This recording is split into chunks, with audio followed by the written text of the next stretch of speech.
$9.99 or visit homeserve.com. I'm Caitlin Polance at the federal court in Washington, and this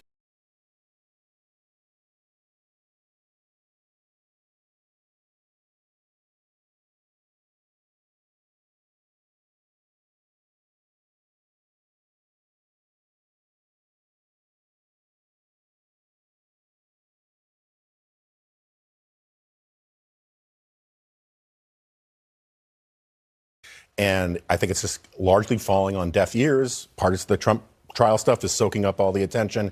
And I don't think that our politics are ready to be able to deal with a terrorist attack, nor do I think our institutions are. Kara, you're focused on a ruling by the Federal Trade Commission this week. I am. It's the ban on non-compete agreements, which I think is a huge deal and aims at one of the most anti-competitive tools in business. This is the ability for companies to enforce these non-compete agreements, and it goes down to chefs and hairdressers and things like that. It makes sense at the senior executive level, but otherwise it's a transfer of money from labor to shareholders, and for innovation, people should be able to compete and get jobs after they leave jobs. It's ridiculous. Eliana, best shot. Best shot. I am watching the first quarter economic numbers that were out. GDP growth was lower than expected at 1.6%, and core inflation was up, which makes me think that not only will Joe Biden not have the flourishing economy that he wants ahead of the November election, but also the Fed is probably not going to get the soft economic landing it has been hoping for. The good news keeps rolling in for the Biden administration before November. Exactly. Lulu, you claim you have an I told you so for your best shot. I do. I am right, and Kara and Chris are wrong, is what I titled my email. I was very interested to see that reportedly Apple is cutting production of the Vision Pro. If you will remember how reportedly with those lovely glasses, and everyone was talking about it was the new thing, and I was saying how utterly how it's not user-friendly at all, and who wants to sit around the dinner table with Vision Pro on your head? And I was right, and you were wrong. Well, you know, it's interesting because I kind of anticipated this from you. I would have thought better, but this is what I anticipated. And it's actually a case of wildly revisionist history. Go to the videotape.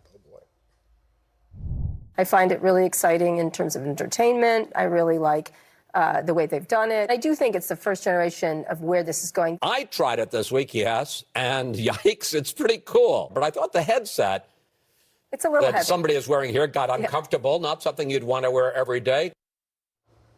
Now, I wanted to play that tape for two reasons. First of all, to show that I actually also had doubts about the Vision Pro, but mostly because I could show Kara looking. You'll see. And, you know, you can't get enough of that. Directionally correct. Sorry, I'm going to stick with it. This week, I have my own best shot, and it's a two-parter. First, congrats to Kara, who was honored with the 2024 Webby Lifetime Achievement Award, honoring excellence on the Internet. Congratulations. Thank you. It's my greatest achievement. And I want to congratulate our team for winning a Webby for this clip, which went viral from my interview with John Batiste on our Max show, Who's Talking, where he demonstrates how music can cross genres. But you know the blues.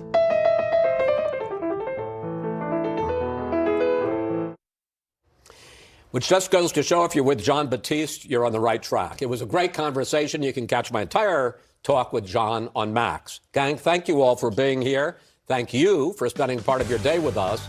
We'll see you right back here next week.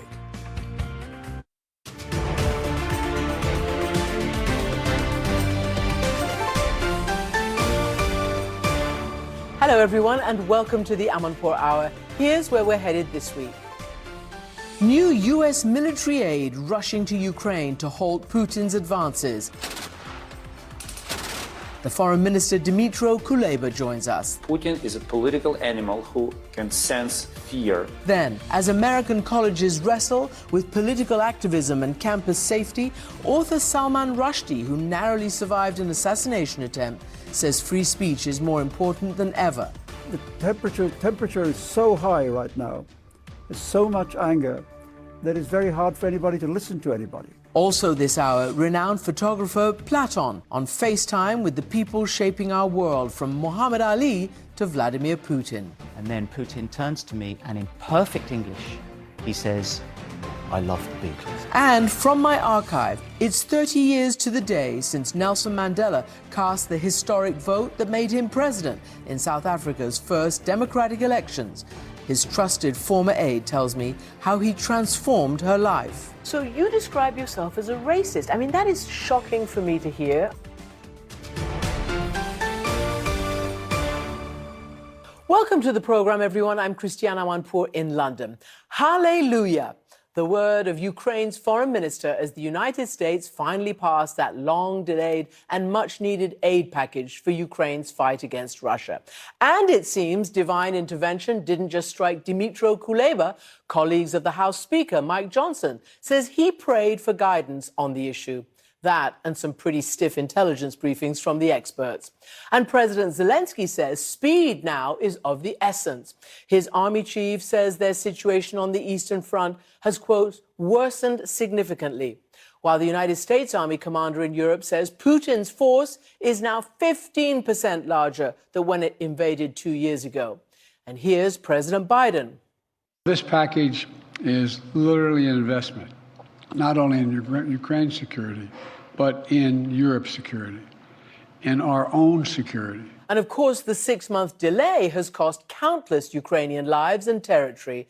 My first guest, Foreign Minister Dmytro Kuleba, joins me from Kyiv, warning that the era of peace in Europe is over. Foreign Minister, welcome to the program from Kyiv.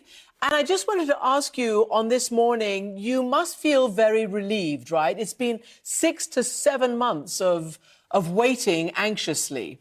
It's good to have America back. It's better when good things happen later than do not happen at all.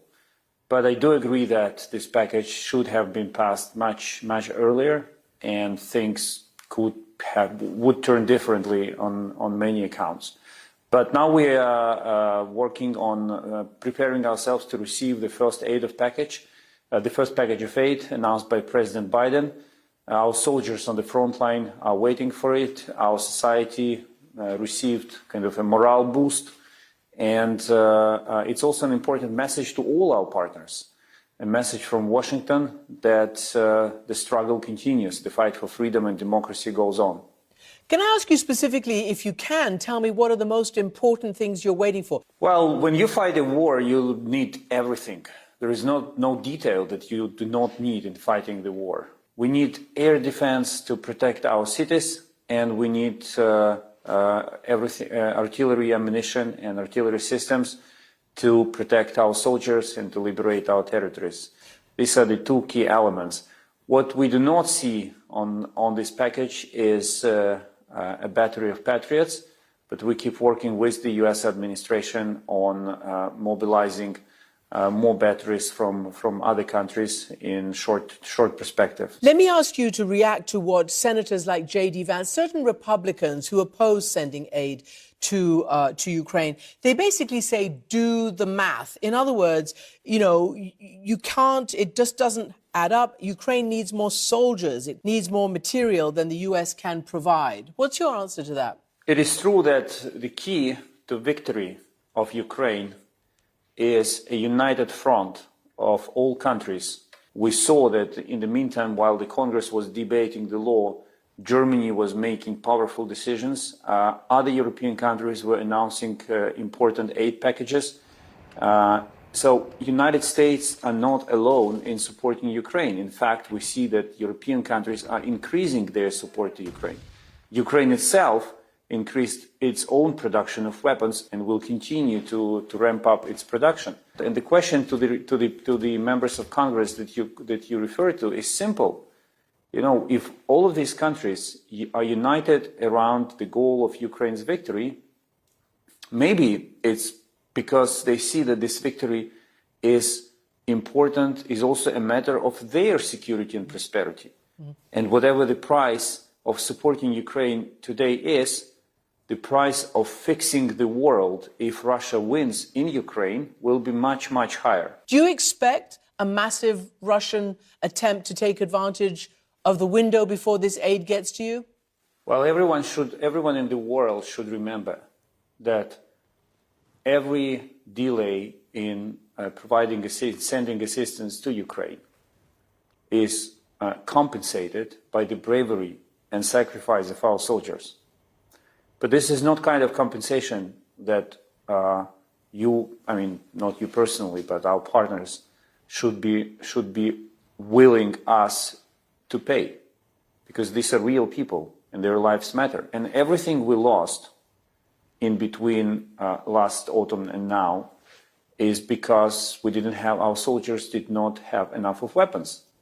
They have no shortage of bravery and the will to sacrifice themselves for their country. And now the issue of conscription, of lowering the draft age, you're trying to get young men back, those who fled, and the fighting. How is that going? Do you expect to have many more people drafted to the front? The parliament passed the law setting, in fact, a couple of laws setting up the new framework for conscription in Ukraine. And our army will receive new soldiers and officers to fight, because what is at stake here is the survival of a nation, the survival of a sovereign country in 21st century. And we know our history. Those who refused to fight for Ukraine with arms, with weapons in their arms, in the beginning of the 20th century, when we lost our independence to Bolshevik Russia, became afterwards victims of Stalin's repressions, of Stalin's genocide against the Ukrainian people, and we fell victims of Russification of Ukraine. We all know what follows when we lose, and therefore we will keep fighting. What we do need is our partners to firmly believe that Ukraine's victory is attainable, and second, to have no fear towards Putin, because Putin is a political animal who can sense fear, and when he does, he becomes more aggressive.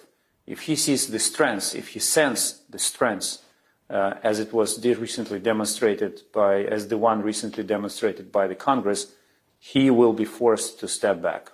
And finally, I want to ask you whether you notice and plan to take part in a mission to persuade Trump. Let's just say he wins again. We've seen quite a few Western leaders have gone to America to meet with him privately, and we're told it was to encourage him, to encourage Congress to pass this law, and they brought intelligence and all the rest of it. We understand Baltic leaders, Polish leaders are also trying to persuade Trump and Trump's allies that this must continue, this aid for Ukraine, and saying, that this is also good for America because it creates American jobs.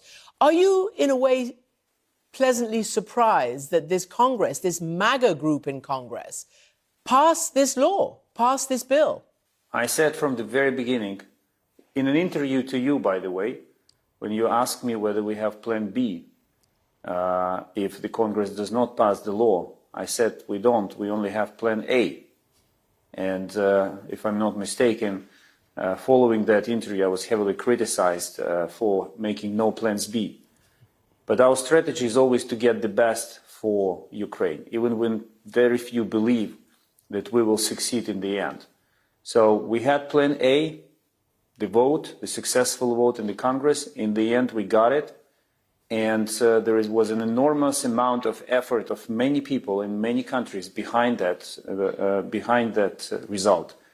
But this is how you win wars. If you have Plan B, make no mistake, you will end up with Plan B. But this is not what will save Ukraine. Ukraine will win only if it focuses together with its partners on Plan A. And this is what we will be doing, irrespective of the name of the President of the United States or the names of the members of Congress of the United States or any other country in the world. Foreign Minister Dmytro Kuleba, thank you for joining me from Kyiv. Coming up later on the program, famed photographer Platon on meeting Putin at gunpoint and discussing their favorite Beatles song. But before that, Salman Rushdie tells me what he wanted to do